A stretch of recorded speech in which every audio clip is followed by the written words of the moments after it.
Sometimes I think it's very funny to sit back and watch as fans of bad teams either A, rant and rave about how bad their teams are, like what I do with the Bears sometimes, or they try to defend and excuse and justify the stupidity of their bad organizations.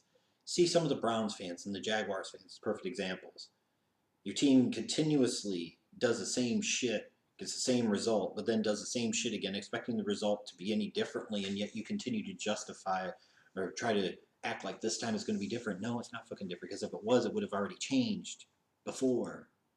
It's kind of funny to watch that. But it's also funny sometimes to watch fans of top-notch teams or competitive teams or contending teams and how much they might complain about certain things or how much they might rant and rave about certain things. And you sit there and you say to yourself, man, for some of my teams, I wish I had those problems. I wish I was in that type of position. Frankly, some of these fans of some of these teams can get spoiled. And, if there's a little bit of a downturn, it's like the sky is falling. But if they get to a certain point but don't go all the way, there's all this talk about how dare they not win it and da da da da da. And one of those teams where I see the fan base sometimes do this is the Green Bay Packers. It's very interesting because the dynamics of this, just from my observation, are when things are going well, you're praising Ted Thompson, you're praising Mike McCarthy, Aaron Rodgers is the best quarterback in the league today, fuck Tom Brady, and the offense is explosive, and da da da da da. We like Clay Matthews commercials, and da da da da da. How great it is that Ted Thompson builds his team entirely through the draft, both with players drafted and then undrafted free agents. They don't go out and spend big in free agency, and they don't waste money there. They keep continuity and chemistry and da-da-da-da-da. When things are going great, you talk about all those wonderful things. But if there are any troubles or any struggles along the way, Packer fans will start bitching about, Ted Thompson is a knucklehead for not spending more money in free agency. Ted Thompson doesn't know what he's doing in the draft. Mike McCarthy's lost his team. Mark McCarthy doesn't know what he's doing. Aaron Rodgers is past his prime. He's declining. He's maybe not the great leader that we think he is. Maybe he's not the guy to get behind in the future. He's got these issues off the field with his family and da-da-da-da-da. And it's almost like a cycle with the Green Bay Packers every year. You see it from their fan base. And you saw it this year. Like heading into the season, there were potentially some Super Bowl expectations. And frankly, when you have Aaron Rodgers, that's your baseline. That's your starting point.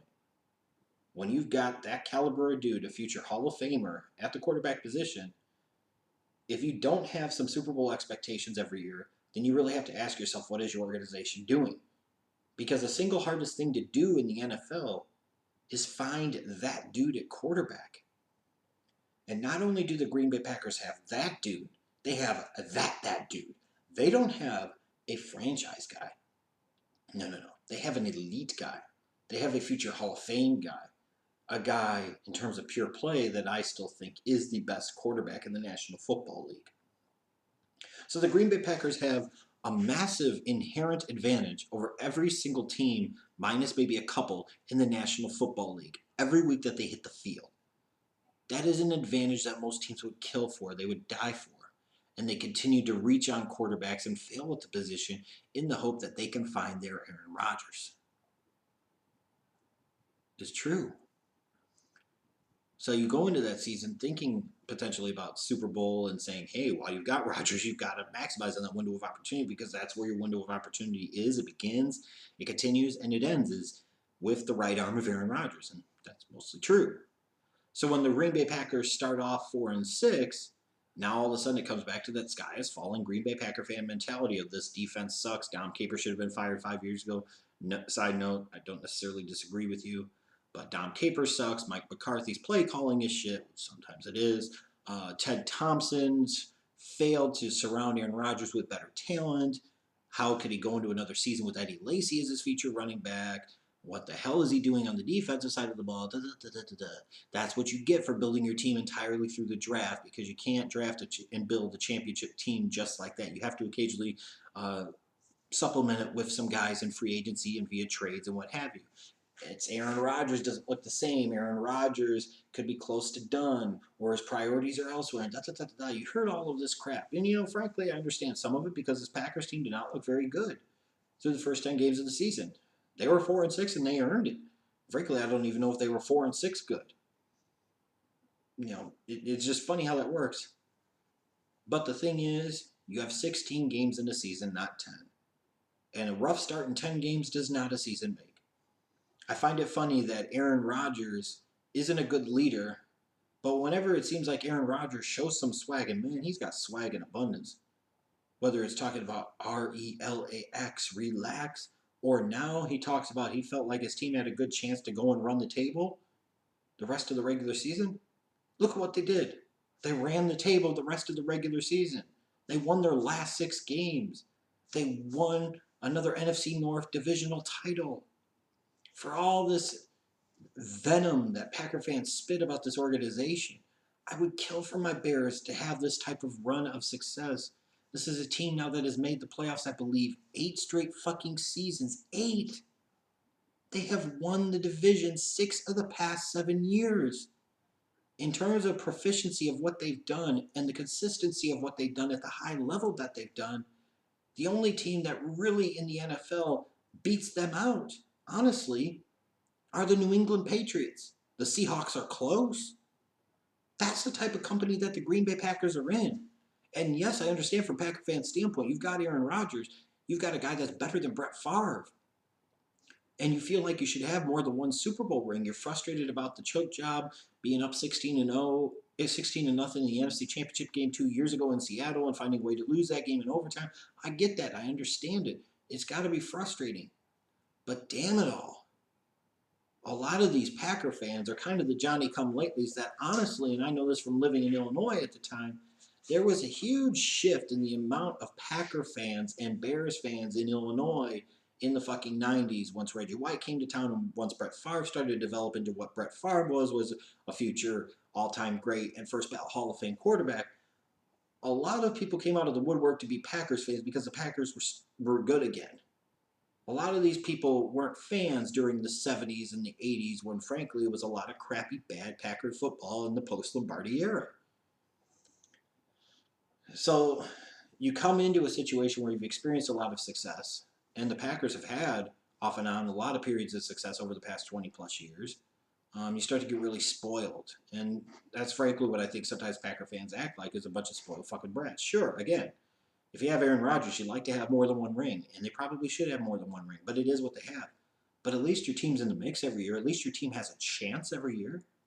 And even this year, a team that really wasn't that good still found a way to finish 10-6, still found a way to win their division, still found a way to beat a good Giants team in the wild card round, then went to Dallas and beat a quality Dallas Cowboys team on the road in the divisional round, a Dallas team that had a lot of momentum, best record in the NFC for the season, a lot of reason to believe that this could be their year, and you go in there and you beat them. I understand that it's frustrating to get blown out by Atlanta in the championship game because for some reason, even though offense was going to carry you, you allow Atlanta to get the ball first at home and let them go and score first, which is dumb. Then your defense can't play. Dom Capers is a knucklehead and he can't adjust, and your offense struggles. You turn the ball over and so on and so forth. But it's amazing they even got to that point considering with some of the injuries, the trash they had playing at corner. The fact that their 2 leading rushers were a converted wide receiver in Ty Montgomery, and Aaron Rodgers. And now you get to the whole thing with the frustration for Packers fans in the offseason. One of the big narratives you're going to hear about is that the Packers need to spend money and they need to invest in free agency. You can't just continue to draft this team and get guys as undrafted free agents and expect to build a championship team that way and a contending team that way. Well, here's the thing. Did you ever think about part of the reason why maybe, in part, they only have one Super Bowl ring, but part of the reason they're able to consistently contend is that the Packers, in a lot of ways, do things the right way because they've kept continuity at the head coaching position. They found that franchise quarterback and they've built around them. They are a team that's built primarily through the draft. So when it comes time and you find those guys that you feel like are worth keeping around, you can pay them. Your chemistry is better, and maybe that chemistry pays off more than talent does, and that's what keeps you in that position. And yes, I understand the concern about depending on quite a number of late round picks and undrafted talents, but sometimes late round picks and undrafted talents are really, really good football players. Just because they were taken in late rounds, just because they were undrafted, doesn't mean that they necessarily can't play. It just means sometimes that other NFL front offices and war rooms don't know what the fuck they're doing. And sometimes guys can develop. You put them in an opportunity, you take some of the traits that they have, and you figure out a way to coach them up and you make them better. And the whole notion, again, of having to spend big money in free agency, I understand you're maybe at a point in time where you feel like you can get a difference maker and it could make a big difference for you, similar to what Reggie White once did, similar to a somewhat lesser degree with what Charles Woodson once did. But I'm telling you right now, in this free agency class, in this marketplace, there is no Reggie White type of talent. There is no Charles Woodson type of talent. And this comes back to the whole thing that your parents may have taught you back when you were a kid. And a lot of NFL teams, year in and year out, don't remember those lessons in free agency. Just because you have a bunch of money to spend doesn't mean you need to necessarily go out there and spend a bunch of fucking money. Spending money for the purpose of spending money is dumb. And part of the reason maybe that the Packers are able to pay the marquee guys that they choose to keep, the type of contracts it takes to keep them, is because of the fact they don't overspend in free agency and they don't find themselves in a fucking salary cap valley like the Dallas Cowboys do every year. So yes, while you have almost 40 million in cap space, it doesn't mean that going out there and spending a bunch of money on names is going to change anything. In fact, it could make things worse. You could be bringing in guys that don't fit your offensive or defensive system. You could be bringing in guys that aren't much of an upgrade in talent but cost you so much more that they potentially impact the way you can invest resources in other areas of your team. Now, granted, they have a number of free agents, and we'll see what happens because I'm recording this right before free agency officially kicks off. I wouldn't be surprised if they let J.C. Treader go in free agency. Maybe a T.J. Lang as well. They might have enough confidence in the way they draft and develop when it comes to offensive linemen. They've got Jason Spriggs sitting there. Maybe they feel he can play one of the guard positions. They let Josh Sitton go. They cut him, and they seem to be just fine. So there's a bit of an arrogance of belief in system, right or wrong. Who knows if they pay either one of those guys?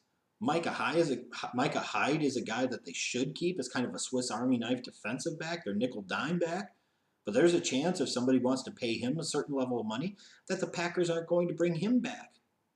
And you know what? At the end of the day, even though Micah Hyde played well for them at the end of the season for that stretch, the fact is, had he had a really dominant or great career? No. Is he somebody that you want to pay over a certain amount of money? No. This is probably a team that's more likely to re-sign guys like Jared Cook and Nick Perry, if anything. And we'll see if they even do that. But maybe the wiser thing for them to do with their money is to lock up guys long term that have been there for 3 years, that you're eligible to negotiate long-term deals with, like Clinton Dix and Devontae Adams. Maybe now's the time with some of that money that you have available is to make sure that you tie up Aaron Rodgers for several more years. Maybe you get him into a situation where you get a longer-term deal, a more cap-friendly deal the longer it goes, and you ensure that Aaron Rodgers plays an entire career in Green Bay.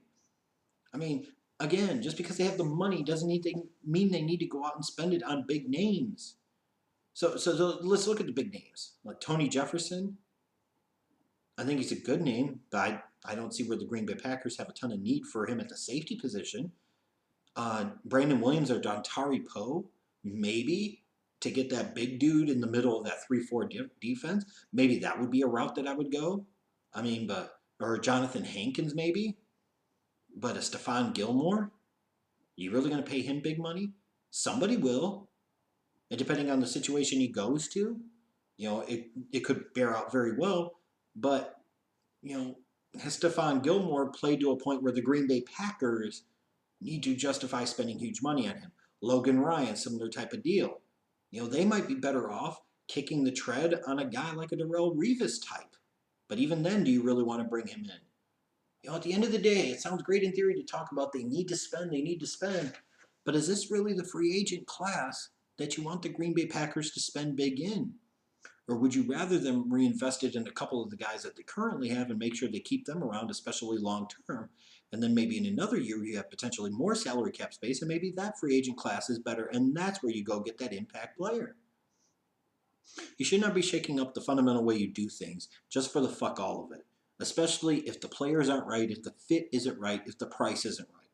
Doing it for the sake of doing it is dumb. And that's why a lot of those fans that think it's a smart move stay as fans, and you would never want involved in any way, shape, or form running your organization because they would run an organization like the Packers into the fucking ground. And at the end of the day, this team knows the NFL draft. They're not perfect at it, but they do a good enough job with it. So that's where they're going to build their team and continue to build their team through. And I applaud them for that, having the patience to do so, because that's the right way to do it. In terms of the draft, what are their biggest needs? I think number one clearly has to be help at corner. I mean, you're looking at Demarius Randall, Quentin Rollins. Even when they're healthy, they're not very good.